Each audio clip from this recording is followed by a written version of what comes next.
En tant que sociologue, qu'est-ce que vous vouliez mettre en lumière au fil de votre enquête en bande organisée, comme vous l'appelez?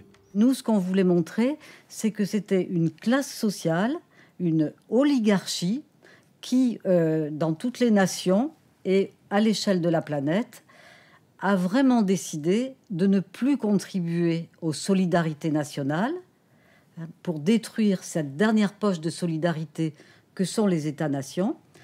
Et donc, ce qui nous intéressait, c'était précisément de donner à voir à nos lecteurs comment on allait des hommes politiques au sommet des États, en passant par les ministres de l'économie et des finances. On allait aux journalistes à la solde des patrons du CAC 40. On passait par les avocats fiscalistes, les économistes, bien entendu les banquiers. Voilà, c'est toute une ingénierie de classe qui est mobilisée pour organiser le plus grand casse des temps modernes, le plus grand hold-up imaginable. Ce n'est pas une affaire de petits trafiquants en douce avec un copain qui est dans une banque et on s'arrange, etc. C'est pas ça. C'est quelque chose qui est à l'échelon mondial, dans tous les pays du monde, des pays même un peu inattendus. Par exemple, les États-Unis c'est même le plus important paradis fiscal au monde, en particulier dans l'État du Delaware, où il y a des immeubles, par exemple, dans cet État du Delaware, qui rassemble 200 000 sociétés inscrites au Delaware et ayant leurs locaux dans ce building. On est dans une situation très périlleuse parce qu'il y a un manque absolu de contrôle des mouvements financiers à l'échelle de la planète.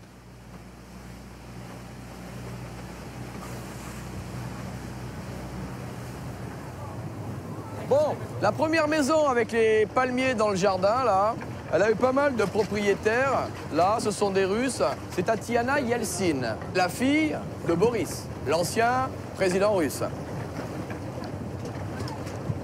À droite de ça, vous avez un Français qui est le plus riche, Bernard Arnault, PDG de LVMH.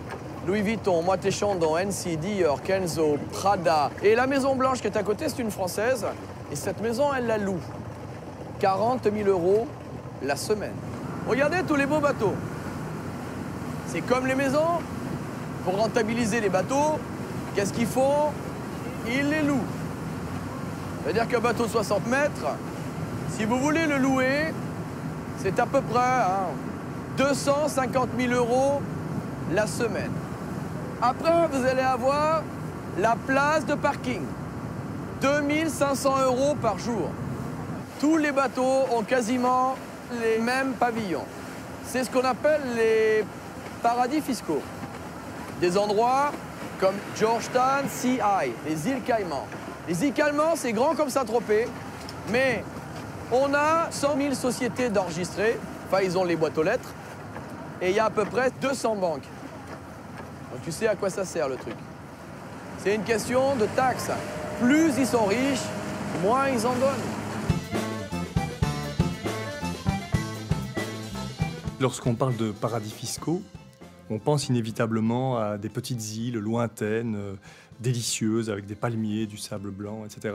Vous, ce que vous montrez dans votre livre, c'est que les palmiers, ils cachent plutôt une forêt de sapins, français, belges, luxembourgeois, et que la fraude fiscale, elle s'organise plutôt au cœur même de nos États. Oui, ça c'est absolument extraordinaire. Qu'on vous donne comme bouc émissaire ces petites îles avec palmiers, sable blanc et belle bleue, alors que c'est fait pour cacher la réalité du cœur nucléaire de la fraude fiscale organisée par cette classe oligarchique à l'échelle de chaque pays et à l'échelle du monde. Parce que qui définit les paradis fiscaux? Ce sont les pays riches, c'est l'OCDE qui fait des listes. Et dans ces listes, comme par hasard, il n'y a jamais le Luxembourg, jamais la Belgique, jamais la Suisse, jamais l'État du Delaware, enfin bref, jamais la City. Voilà, et que ces petites îles, c'est parce que ce sont les pays riches qui définissent les paradis fiscaux. Et donc nous, ce qui a été vraiment la grande découverte de cette enquête, c'est de voir par exemple, en France, avec Bercy, le ministère de l'économie et des finances, qu'on appelle le paquebot parce que Bercy est installé sur la Seine. Et on s'est dit, on va faire une enquête, après la Suisse, on va faire une enquête sur le paquebot de Bercy qui vogue sous pavillon de complaisance avec comme maître d'équipage Emmanuel Macron, tout juste arrivé direct de la banque Rothschild.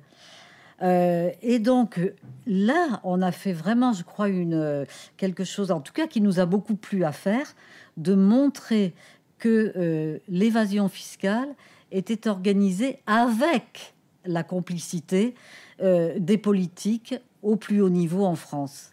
Alors, comment ça se manifeste? D'une part, ils suppriment des dizaines de milliers de fonctionnaires liés à la fraude fiscale ou à la douane. D'autre part, ils empêchent les inspecteurs des impôts de travailler lorsqu'il s'agit de grandes fortunes. Et enfin, il y a ce qu'on appelle en France le verrou de Bercy, c'est-à-dire le ministre du Budget est le seul qui a la possibilité d'aiguiller certains fraudeurs vers les tribunaux ou bien vers des cellules de repentance. Vous demandez pardon, quelques amendes en prière et les portes des paradis fiscaux vous sont à nouveau ouvertes.